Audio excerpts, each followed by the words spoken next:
بسم اللہ الرحمن الرحیم ایاک نعبد و ایاک نستعین۔ آج میں نے اپنی قوم سے بات کرنے کی اس لیے ضرورت سمجھی کیونکہ ابھی ایک ہماری اسمبلی کے اندر ایک منی بجٹ آیا ہے، اور یہ جو منی بجٹ ہے اس سے ایک عوام کے اوپر ایک مزید اور مہنگائی کا بوجھ پڑنے لگا ہے۔ تو میں اپنی قوم سے صرف، کیونکہ میں بڑی دیر سے آپ سے باتیں کرتا رہا ہوں، میں صرف آج اس لیے بات کر رہا ہوں کہ دیکھیں یہ جو ہو رہا ہے نا پاکستان سے، یہ ہونا ہی تھا۔ جب ہماری حکومت ہٹائی گئی تو میں تب سے کہہ رہا ہوں کہ ملک کے مسئلوں کا حل صرف ایک ہے، وہ الیکشنز کروائیں اور عوام کے مینڈیٹ سے ایک حکومت لے کے آئیں، جو حکومت پھر وہ فیصلے کرے ملک کے لیے جو مشکل فیصلے ہیں، لیکن کیونکہ عوام کے مینڈیٹ سے وہ حکومت آئی ہوگی وہ فیصلے کر سکے گی۔ اور میں تب سے کہہ رہا ہوں کہ الیکشن کے علاوہ پاکستان کے مسئلے مسائل کا کوئی حل نہیں۔ ہماری جب حکومت جو سازش ہوئی اور جب گرائی گئی تو میں نے یہ ایک چیز بار بار کہی کہ جو نئی حکومت آئے گی اس سے یہ ملک سنبھالا نہیں جائے گا۔ جو وہ آج کہتے ہیں جو صاحب کہ جناب عمران خان ملک برباد کرنے لگا تھا، اس کو بھی بتایا کہ دیکھیں اگر آپ نے اس وقت سیاسی استحکام نہ قائم کیا، یعنی کہ اگر پولیٹیکل انسٹیبلٹی آتی ہے تو یہ جو آپ نے چوروں کا پلندہ جو اکٹھا کر کے ہمارے اوپر مسلط کرنے لگے ہیں یہ نہیں سنبھال سکیں گے۔ تو آج یہ جو منی بجٹ ہے یہ ذرا پوری کہانی دیکھیں کہ 10-11 مہینے میں پاکستان کدھر سے کدھر پہنچ گیا۔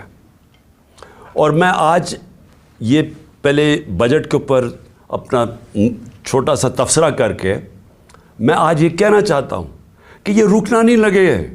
یہ ہم اگر IMF کی بات چیت مان بھی گئے، یہ ابھی یہاں رکنے نہیں لگا ہمارے ملک کا جو تیزی سے ہم دلدل میں پھنسے ہوئے ہیں اور پھنستے جا رہے ہیں۔ دیکھیں جب ان کی حکومت آئی تو سب سے پہلے دنیا پاکستان کو کیسے دیکھتی تھی؟ ہمارا جس کو کہتے ہیں ایک ڈیفالٹ رسک ریشو، کہ ایک ملک نے جو قرضے لیے ہوئے ہیں وہ کیا چانس ہے وہ قرضے کا ڈیفالٹ کرنے کا، وہ 5% تھا۔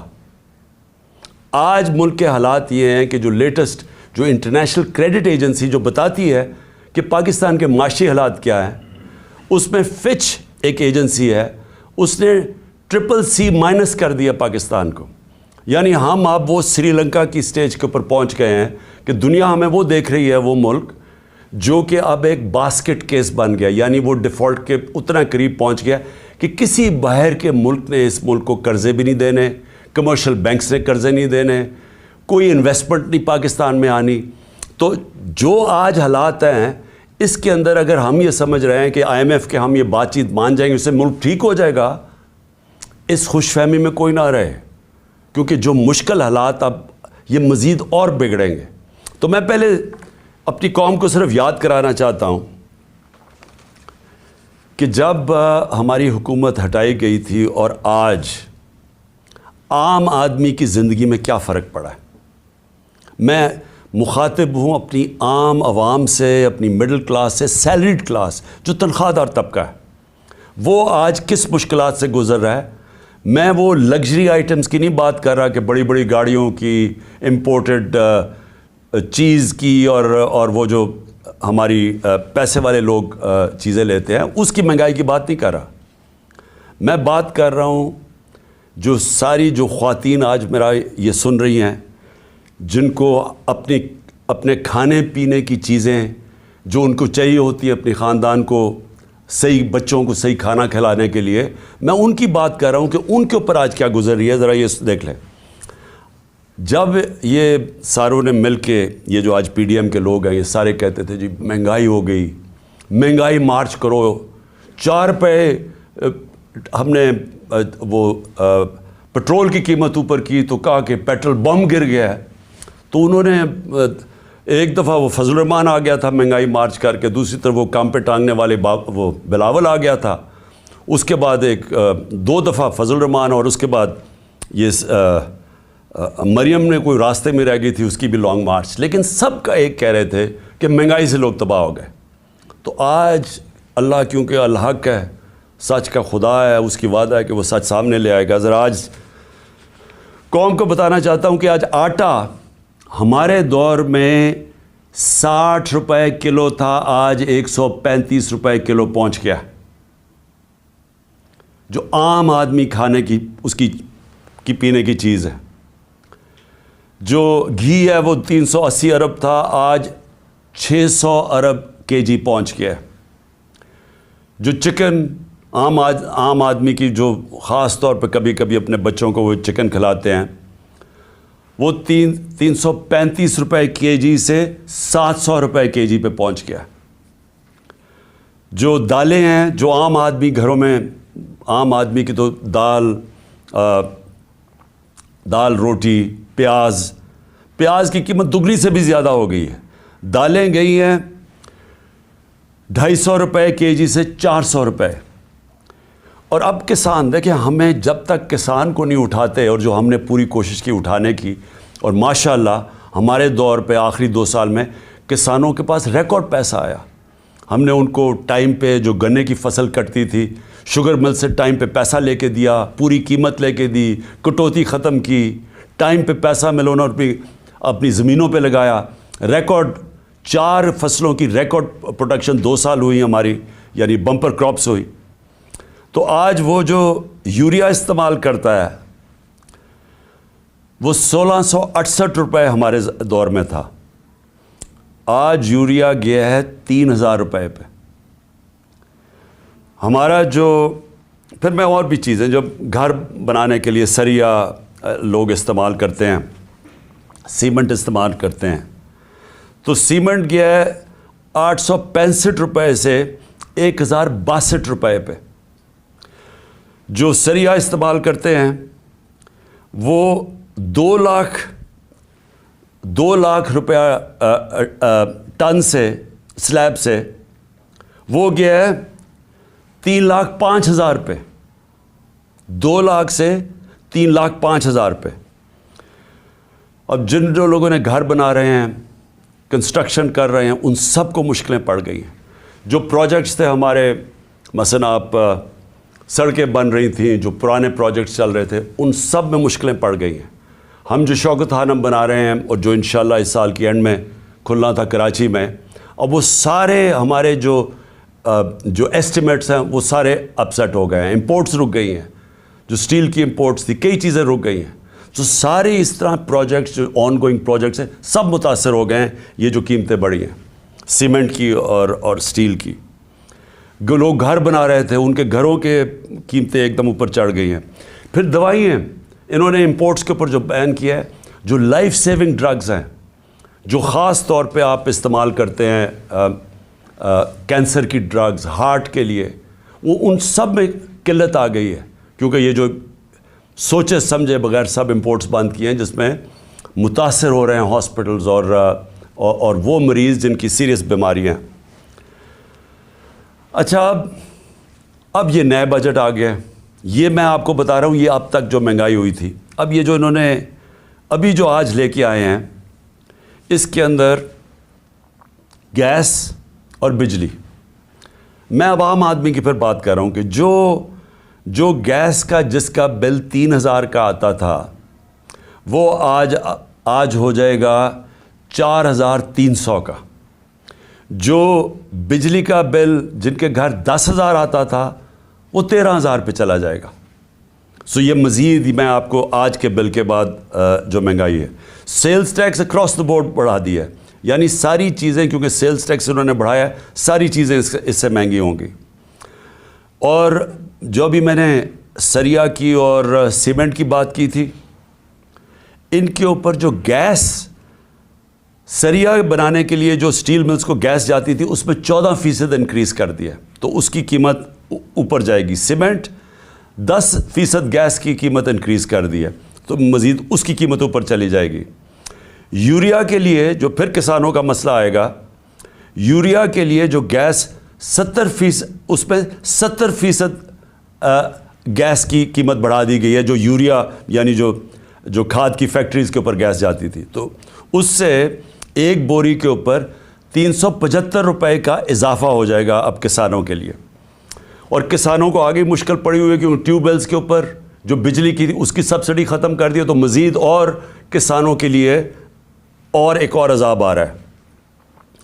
اب اس سے ہوگا کیا؟ اس سے ہوگا یہ دو چیزیں ہوں گی. ایک، مہنگائی بڑھے گی. مہنگائی آ گئی 50 سال میں پاکستان کی تاریخ کی سب سے زیادہ مہنگائی ہے. میں نے پھر سے کہا کہ ان کی ساری کیمپین ہمارے خلاف کیا تھی کہ ہم نے بہت زیادہ مہنگائی کر دی. ہمارے دور پہ جو مہنگائی تھی وہ 12% تھی، وہ آج پہنچ گئی ہے 30% کے اوپر اور مزید بڑھنے والی ہے. جو سب سے خوفناک چیز ہے، جو فوڈ انفلیشن، جو کھانے پینے کی چیزیں جو مہنگی ہوئی ہیں، وہ ہمارے دور پہ 16% تھی، آج 40% پہ پہنچ گئی. تو اس سے جو عام آدمی ہے، میں پھر سے کہتا ہوں جو سیلریڈ کلاس ہے، پہلے تو مہنگائی میں وہ پسیں گے، ساتھ ساتھ یہ جو انہوں نے چیزیں بڑھائی ہیں، جو انہوں نے امپورٹس کے اوپر جو ان کی غلط پالیسیز تھی، جو نااہلی تھی، اسے فیکٹریاں بند ہو رہی ہیں. ہماری جو ریکارڈ انڈسٹریل پروڈکشن تھی، ہماری جو انڈسٹری اضافی تیزی سے بڑھ رہی تھی، آج وہ منفی پہ چلی گئی ہے. جو انڈسٹریز، جو ٹیکسٹائل انڈسٹری، آپ فیصل آباد جا کے دیکھیں جدھر مزدور نہیں ملتا تھا، آج بے روزگاری شروع ہو گئی ہے. ایک طرف بے روزگاری، ایک طرف مہنگائی. انٹرسٹ ریٹ انہوں نے ریکارڈ اوپر کر دیے ہیں. اس کا مطلب کہ جو بھی آپ کوئی نیا کاروبار شروع کرے گا وہ 100 دفعہ سوچے گا، کیونکہ انٹرسٹ ریٹ اوپر چلے گئے، سود کی شرح اتنی اوپر چلی گئی ہے. تو ایک طرف مہنگائی، دوسری طرف بے روزگاری. اب میں جو آج میرا اصل آج آپ سے بات چیت کرنے کا مقصد کیا تھا، اب آگے ہم کیا کر رہے ہیں، جا کدھر رہے ہیں. میں اس لیے آپ سے کہہ رہا ہوں کہ یہ جو مزید مہنگائی آئی ہے اور یہ جلدی انہوں نے کی ہے. شروع میں ان کو سمجھ نہیں آئی کیا کرنا تھا. اپنے این آر او کے اوپر انہوں نے وقت گزارا. ان کو صرف ایک پڑی ہوئی تھی کہ کس طرح کے ان کے 1100 ارب روپے کے ان کے اوپر کرپشن کیسز تھے وہ ختم ہو. ہم ہر سال، ہمارے 3.5 سال کے اندر، ہر سال جو نیب ریکور کرتی تھی چوری کا وہ 160 ارب روپیہ تھا. ہم نے 480 ارب روپیہ اپنے دور میں نیب نے ریکور کیا تھا. ہم نے نہیں کیسز بنائے تھے، یہ پرانے کیسز تھے، لیکن ہمارے دور میں نیب پیسے ریکور کر رہی تھی کیونکہ ہم کسی کو بچا نہیں رہے تھے. اب 1100 ارب روپے کے جو کرپشن کیس ہیں انہوں نے معاف کروا لی ہیں. تو ایک طرف قوم کی کمر توڑ دی ہے مہنگائی اور بے روزگاری سے، دوسری طرف انہوں نے اپنے کرپشن کے کیسز معاف کروا لیے ہیں، اور تیسری طرف روپیہ ڈالر کے بنسبت 90 روپیہ گرا ہے. کہ کبھی پاکستان کی تاریخ میں اتنا زیادہ ڈالر مہنگا نہیں ہوئی اور اتنی تیزی سے روپیہ گرا نہیں ہے. تو قوم کے لیے تو کیا ہوا اس سے؟ اگر آپ کی 30,000 روپیہ تنخواہ تھی، آج صرف وہ 20,000 روپے کی 30,000 روپے کی تنخواہ 20,000 کی چیزیں خرید سکتی ہے. آج جو ڈی ویلیویشن ہوئی ہے، ساری قوم کا جو جیسے کہتے ہیں نا جی ڈی پی، کیونکہ جی ڈی پی ڈالر سے میجر ہوتی ہے تو پر کیپٹا انکم ڈالر سے میجر ہوتی ہے، وہ ساری نیچے آ گئی ہے. ان کے ہوتے ہوئے جب تقریباً 90 باہر مارکیٹ میں جاؤ تو وہ 100 روپیہ کا بھی سے زیادہ ڈالر مہنگا ہو چکا ہے. تو جب کہ ایک قوم کی دولت میں کمی ہوئی ہے، یہ جو سارے 30 سال سے ملک کا پیسہ چوری کر کے، منی لانڈرنگ کر کے باہر لے کے گئے ہیں، ان کے ایون سیل اپارٹمنٹ اور ان کے مے فیئر میں اور بڑی بڑی گاڑیاں اور ون ہائیڈ پارک اور یہ جو باہر ہوٹل خریدے ہوئے ہیں اور انہوں نے بے نامی چیزیں خریدی ہوئی ہیں، باہر بینکوں میں آف شور اکاؤنٹس میں پیسے رکھے ہوئے ہیں. قوم کے لیے 90 روپے ان کی دولت میں کمی اگر روپے میں پڑے ہوئے ہیں، اور ان کے باہر پیسے میں 90 روپے اضافہ ہو گیا. پاکستان کے مقابلے میں ان کے پیسے میں 90 روپے زیادہ امیر ہو گئے ہیں. ان کو کوئی فرق نہیں پڑا، اس لیے انہوں نے آتے ساتھ ہی کبھی کوئی پرواہ نہیں کی کہ کیا انہوں نے اگر ان کو سازش کے تحت بٹھائی دیا تھا، کیونکہ عمران خان ملک تباہ کر رہا تھا، تو ان کو انہوں نے آ کے کوئی روڈ میپ دینا تھا کہ ہم نے ملک کو کیسے ٹھیک کرنا ہے، کیونکہ یہ تو بڑے تجربہ کار تھے. ہم تو جی اسحاق ڈار نے کہا میں روپے کو $200 کو نیچے لے کے آؤں گا، میں IMF کو سامنے یہ کر دوں گا، بڑی بڑھ کے ماری، میں تجربہ کار ہوں. آج یہ بتائیں کہ انہوں نے ملک سے کیا کیا، اور جو ان کے ہینڈلر لے کے آئے تھے ان سے ذرا پوچھیں کہ آپ نے یہ ملک سے کیا کیا ہے. کون جواب دے؟ آج جو ابھی یہ جو شروعات ہے، ابھی یہ جو $90 کے جو گرا ہے، جو روپیہ گرا ہے ڈالر کے مقابلے میں، ابھی اس کی مزید مہنگائی آنی ہے. جو ایک تھوڑی ٹائم کے بعد جب آپ کا روپیہ گرتا ہے تو جو باہر سے چیزیں لے کے آتے ہیں وہ ٹائم کے بعد مہنگی ہونی شروع ہوتی ہے. تو نہ تو انہوں نے کوئی تیاری کی، نااہلی ان کی یہ ہے کہ انہوں نے غلط فیصلے کر کے ملک کو آج یہاں پہنچا دیا ہے کہ اس طرح کا بجٹ لانا پڑا ہے. اور کوشش کر رہے تھے کہ عارف علوی کے اوپر سارا بوجھ ڈالے. پارلیمنٹ میں بھی نہیں چاہتے تھے کہ ڈبیٹ ہو اس کے اوپر، اس سے کہتے تھے آرڈیننس سائن کرو تاکہ یہ بچ جائیں کہ پارلیمنٹ میں ان کے اپنے لوگ کیا یہ جو بجٹ لے کے آ رہے ہیں وہ کیا بولیں گے اس کے اوپر. قوم کے اوپر سارا بوجھ، خود اپنی کرپشن کے کیسز معاف، اور کوئی آگے راستہ بھی نہیں ہے، روڈ میپ بھی نہیں ہے. میں آخر میں یہی بات کرنا چاہتا ہوں کہ جو بھی ان کے بیکرز ہیں یہ سمجھ جائیں کہ ان کے پاس کوئی آگے کا راستہ نہیں ہے. یہ اگر سمجھ رہے ہیں کہ اس سے آپ IMF کے ڈالرز آ جائیں گے تو وہ یہ ایسے سمجھیں کہ یہ کینسر کا علاج ڈسپلن سے ہو رہا ہے، تھوڑی دیر کا تھوڑا سا آرام آئے گا، لیکن کینسر جب تک کاٹ کے نکالی نہ جائے یہ کینسر پھیلتی جائے گی، یہ قرضے بڑھتے جائیں گے، آمدنی سکڑتی جا رہی ہے. ہماری ریمیٹنسز جو ہمارے دور میں 17% انکریز کر رہی تھیں، ہماری ریمیٹنس میں 17% اضافہ ہو رہا تھا جو 31 ارب پہ پہنچ گئی تھی، وہ ان میں اب 11% کمی آ گئی ہے. تو پہلے تو اضافہ ختم ہوا اور پھر 11% کمی آ گئی ہے، یعنی جو ڈالرز آنے تھے ریمیٹنس سے وہ کم ہو گئے ہیں، ایکسپورٹس گر گئی ہیں ہماری. تو ہمارے پاس تو جو آمدنی ہے وہ تو سکڑتی جا رہی ہے، فیکٹریاں بند ہو رہی ہیں، بے روزگاری بڑھ رہی ہے، لیکن قرضے بڑھتے جا رہے ہیں کیونکہ یہ تو قرضے ہی لیے ہیں نا IMF سے، اور ہم یہ امید رکھ رہے ہیں کہ اور بھی ملٹی نیشنلز قرضے دیں گی. تو وہ تو قرضے ہیں، تو یہ حل تو نہیں ہے. حل کیا ہے؟ حل جو میں تب سے کہہ رہا ہوں، میں نے کوشش بھی کی، اپنی گورنمنٹ خود میں نے ڈیزالو کی اپریل میں الیکشنز کروانے کے لیے، لیکن پورا پلان بنا ہوا تھا کیونکہ فیصلہ ہو گیا تھا عمران خان بہت خطرناک ہے اس ملک کے لیے. تو تب سے وہی ابھی بھی حل ہے. اس ملک میں اگر ہم نے صاف اور شفاف الیکشن نہ کروائے، ایک پبلک مینڈیٹ سے گورنمنٹ نہ آئی جو کہ پبلک جس کے پیچھے کھڑی ہو جس گورنمنٹ کے، وہ گورنمنٹ پھر مشکل فیصلے کرے، وہ جو میں کینسر کو کاٹ کے نکالے ملک سے، اسٹرکچرل ریفارمز کرے، جو آج ملک کی ضرورت ہے، رول آف لا قائم کرے، گورننس سسٹم ٹھیک کرے، تب جا کے یہی جو کرائسس ہے یہ ہم فائدے میں اس کو کر سکتے ہیں. یہ جو ہم دلدل میں پھنسے ہوئے ہیں اس میں نکلتے نکلتے ہم ملک کو پوری طرح اٹھا سکتے ہیں. یہ ہمارا فائدہ ہو سکتا ہے کہ ہم اس کرائسس کا، اگر اس کرائسس سے ملک میں اصلاحات کریں، لیکن وہ گورنمنٹ کر سکتی ہے جس کے پاس پبلک پیچھے کھڑی ہو.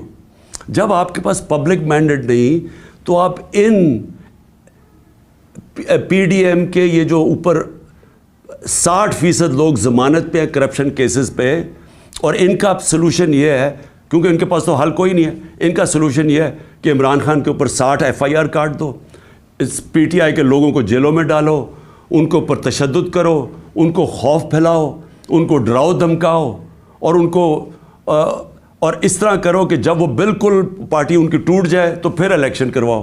وہ ہونے نہیں لگا، کیونکہ آپ جتنا زیادہ دبائیں گے وہ پارٹی اتنی اور اٹھتی جا رہی ہے. پبلک کوئی بیوقوف تو نہیں ہے، پبلک تو فیصلہ کر بیٹھی ہے جس کی وجہ سے یہ ڈرے ہوئے ہیں. تو صرف اور صرف عمران خان کو باہر کرنے کے لیے ملک کو تباہ نہ کریں. یہ اصل میں جانا ہے ہماری سیکیورٹی کے اوپر. جو آج ہمارے حالات ہو گئے ہیں، ہم تو کسی کے سامنے اب کھڑے بھی نہیں ہو سکتے، کیونکہ ہمیں تو انہوں نے ملک کو ادھر پہنچا دیا ہے. 300 ارب ڈالر سے کم تو ریزروز رہ گئے ہیں. ہمارے پاس کیا ہے کہ اپنے پیر پہ کھڑے ہوں, کسی کو کہیں کہ نہیں جی ہمیں پاکستان کی خودداری چاہیے, ہم پاکستان کی سوورنٹی چاہیے. ہم کیسے کہہ سکتے ہیں جب ملک کے حالات یہاں پہنچا دیے؟ اس کے لیے اپنے ملک کو بچانے کے لیے طریقہ یہ نہیں ہے جو کیا جا رہا ہے کہ ہائی کورٹ کہہ رہا ہے کہ الیکشن کرواؤ, وہ الیکشن کمیشن جناب بیٹھی ہوئے کہ نہیں ہم الیکشن نہیں کرواتے, وہ بہانے مار رہی ہے الیکشن کے. پاکستان کا آئین کہتا ہے 93 میں الیکشن کرواؤ, یہ کوئی بہانہ مار رہا ہے, کوئی صرف ڈرے ہوئے ہیں الیکشن ہارنے سے. پاکستان کی آئین کی وائلیشنز جس طرح کی جا رہی ہیں اور جس طرح آگے پلان بن رہا ہے, یہ جو بھی لوگ سمجھ رہے ہیں کہ اس سے وہ اپنی ذاتی فائدہ اٹھا دیں گے, وہ ملک کو ڈبو دیں گے. اور میں آج اس لیے یہ کہہ رہا ہوں کہ ہم بڑے آرام سے ملک کے اندر اس وقت اگر ہم چاہیں, اتنی بڑی پارٹی ہے, ہم اگر وہ مظاہرے کریں اور ملک بند کرنے کی کوشش کریں, اسٹرائکس کریں, ملک تو آگے حالات برے ہیں. اس لیے ہم نے پرامن احتجاج کا فیصلہ کیا ہے کہ ہم جیل بھرو تحریک شروع کرنے والے ہیں, بتانے کے لیے کہ آپ اس طرح ایک ملک کو استعمال تھوڑے سے لوگوں کے ذاتی مفادات کے لیے نہیں کر سکتے. یہ ملک 22 کروڑ لوگوں کا ملک ہے. یہ تھوڑے سے لوگ اس ملک کو اپنے مفادات کے لیے تباہ نہیں کر سکتے. اس لیے ہم جیل بھرو تحریک کی پوری تیاری کریں, میں اناؤنس کرنے والا ہوں. اور لوگوں کو صرف خوف دور کرنے کے لیے کہ یہ سمجھتے ہیں کہ خوف پھیلا کے جیلوں میں ڈال کے FIRs کر کے یہ اسی طرح بیٹھے رہیں گے, اور پھر کسی نہ کسی طرح دھاندلی کر کے ایک وہ الیکشن کمیشن, بے ضمیر الیکشن کمیشن کے ذریعے ایک جانبدار الیکشن کمشنر کے لیے, یہ جو چیف الیکشن کمشنر ہے اس کو استعمال کر کے کسی طرح پھر ان چوروں کو مسلط کر دیں گے. یہ ہونے نہیں لگا, ملک کو نقصان پہنچ رہا ہے. اور میں آخر میں اپنی ساری قوم کو کہنا چاہتا ہوں, پھر سے میں ایک بات کہنا چاہتا ہوں اور بات ختم کرتا ہوں کہ دیکھیں وہ ہم اس موڑ پہ کھڑے ہو گئے ہیں جس کا ہم سب کو خطرہ تھا کہ ایک دن جب سے یہ امپورٹڈ حکومت آئی ہے کہ خدا نہ خواستہ ہم یہاں نہ پہنچ جائیں. ہم وہاں پہنچ گئے ہیں. ہمارے سامنے اب صرف 2 راستے ہیں. ہم چپ کر کے اب انتظار کریں کہ مزید ملک تباہی کی طرف جائے, یا ہم ایک پرامن احتجاج کی تحریک کے اندر سب شامل ہوں اور بتائیں ان کو کہ آئین اور قانون کے بغیر کوئی دنیا کا معاشرہ نہیں چل سکتا. دنیا کا معاشرے جتنے بھی ہیں وہ رول آف لا پہ چلتے ہیں, اور رول آف لا آئین ڈیفائن کرتا ہے, اور آئین آپ کو کہتا ہے کہ 90 دن میں الیکشن کروائی جائے. اس سے جتنا آپ پیچھے ہٹتے جائیں گے آپ ملک کو ادھر دھکیلتے جائیں گے, جدھر ملک جس کو کہتے ہیں بنانا ریپبلک, جدھر جنگل کا قانون ہوتا ہے ادھر ملک کو دھکیلا جا رہا ہے. ہم یہ کبھی ہونے نہیں دیں گے. اور میں نے صرف اپنے لوگوں کو بھی سب کو تیار کیا, اپنی قوم کو, کہ ہم ایک پرامن احتجاج کے لیے تیار ہو جائیں, کیونکہ مجھے ابھی تک کوئی نیت نہیں نظر آ رہی ان کی آئین کے اوپر چلتے ہوئے 90 دن میں الیکشن کروانے کی. پاکستان زندہ باد.